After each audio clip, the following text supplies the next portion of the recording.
आज हम स्टैटिक्स में जो लास्ट पॉइंट था कुर्टोसिस यूथोसिस, तो उसके बारे में जानेंगे। ये वक्र की तीक्ष्णता या चपटापन को बताता है कि यदि वक्र सबसे ऊपर है तो उसको क्या हो गया, लेप्टोकर्टिक नुकीला सिरा।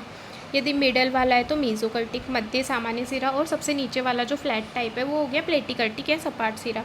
इसको निकालने के लिए हम निकालते हैं B2 और गामा 2। बीटा 2 कैसे निकालते हैं, μ4 अपॉन μ2 का स्क्वायर। μ4 क्या हो गया, चतुर्थ परिघात केंद्रीय परिघात, और 1 upon n summation x minus x bar की पावर 4। μ2 हो गया 1/n summation x minus x bar का स्क्वायर द्वितीय परिघात। ठीक है, और गामा 2 निकालते हैं बीटा 2 माइनस 3। यदि बीटा 2 3 के इक्वल हो जाएगा तो गामा 2 0, तो इसको क्या बोल देंगे, मीजोकर्टिक या सामान्य ऑब्जर्वेशन।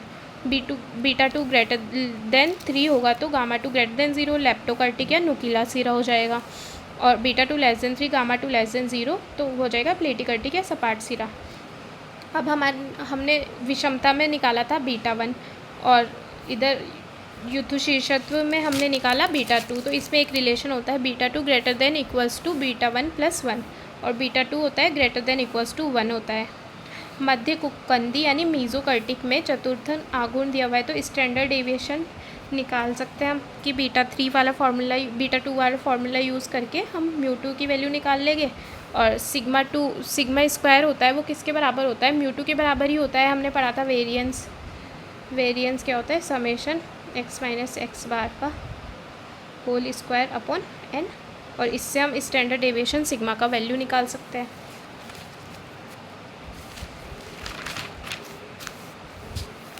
यही सेम इस क्वेश्चन को भी हम दोनों में जो फॉर्मूले हैं गामा और बीटा के, उनके यूज़ से सॉल्व कर सकते हैं।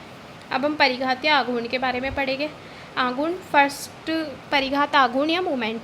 फर्स्ट तो क्या देखा है, म्यू आर डैश ए, तो डैश दिया हुआ है तो आर्थ मोमेंट अबाउट पॉइंट ए, वो क्या होता है 1 upon n summation x minus a की पावर आर।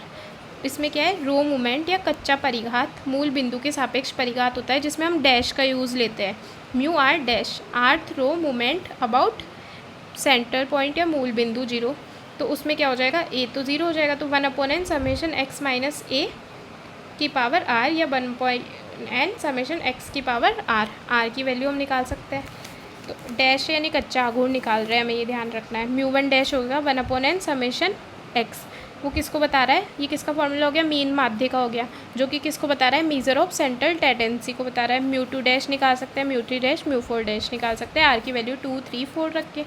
अब आते हैं सेंट्रल मोमेंट या मोमेंट अबाउट मीन, माध्य के सापेक्ष आघूर्ण निकाल रहे हैं हम, यानी ए की वैल्यू लिख रहे हैं एक्स बार के बराबर। तो इसमें क्या निकालते हैं, म्यू आर, तो 1 upon n summation x minus x bar की पावर आर। ऐसे ही μ1 निकालेंगे तो ये आ जाएगा, ये क्या हो गया, मूल बिंदु, ये जो हमारे माध्य के सापेक्ष डेविएशन निकाला था वो कितना होता है 0, तो μ1 कितना हो जाएगा 0। μ2 हो जाएगा 1 upon n summation x minus x bar की होल स्क्वायर, जो किसको बता रहा है, सिग्मा स्क्वायर वेरिएंस को बता रहा है, जो किसकी माप है, अपकिरण की माप है। थर्ड हमारे पास हो गया क्या, 1 upon n summation x minus x bar की पावर 3, तो μ3 हमने देखा था बीटा 3 के फॉर्मूले में, बीटा 1 के फॉर्मूले में μ3 पे डिपेंड था, तो विषमता स्क्यूनेस को बता रहा है। और μ4 है वो 1 upon n summation x minus x bar की पावर 4, वो किसको बताता है, कुर्टोसिस को बताता है, क्योंकि हमारे पास बीटा 2 का फॉर्मूला क्या था, μ4 अपॉन μ2 का स्क्वायर, और बीटा 1 का था μ3 का स्क्वायर अपॉन μ2 का स्क्वायर, जो μ3 पे डिपेंड था, और μ4 है वो बीटा 2 है वो μ4 पे डिपेंड था। अब relationship between row movement and central movement, कि ये रो मूवमेंट थे डैश वाले, वो गिवन हो तो हम सेंट्रल मूवमेंट कैसे निकालते हैं। μ1 तो हमेशा 0 होता है, क्योंकि डेविएशन माध्य के सापेक्ष निकालते हैं जो, तो 0 आता है। μ2 निकालते हैं, वो कैसे निकालते हैं, μ2 डैश माइनस μ1 डैश का होल स्क्वायर। μ3 कैसे निकालते हैं, μ3 dash minus 3 μ2 dash μ1 dash plus 2 μ1 dash का क्यूब। μ4 निकालते हैं, μ4 dash minus 4 μ3 dash μ1 dash plus 6 μ2 dash μ1 dash का स्क्वायर माइनस 3 μ1 डैश की पावर 4। ट्रिक है कि हम कोफिशिएंट का सम करेंगे तो 0, इसमें 0 हो गया, इसमें 1 माइनस 1 0, इसमें क्या हो गया 1 और 2 3 3 माइनस 3 0, ऐसे ही क्या हो जाएगा, कोफिशिएंट का सम 0 होना चाहिए। अब ये एग्जाम्पल है तो इसको हम सॉल्व कर सकते हैं, ये सारी वैल्यूज़ निकाल सकते हैं फॉर्मूले में रख के।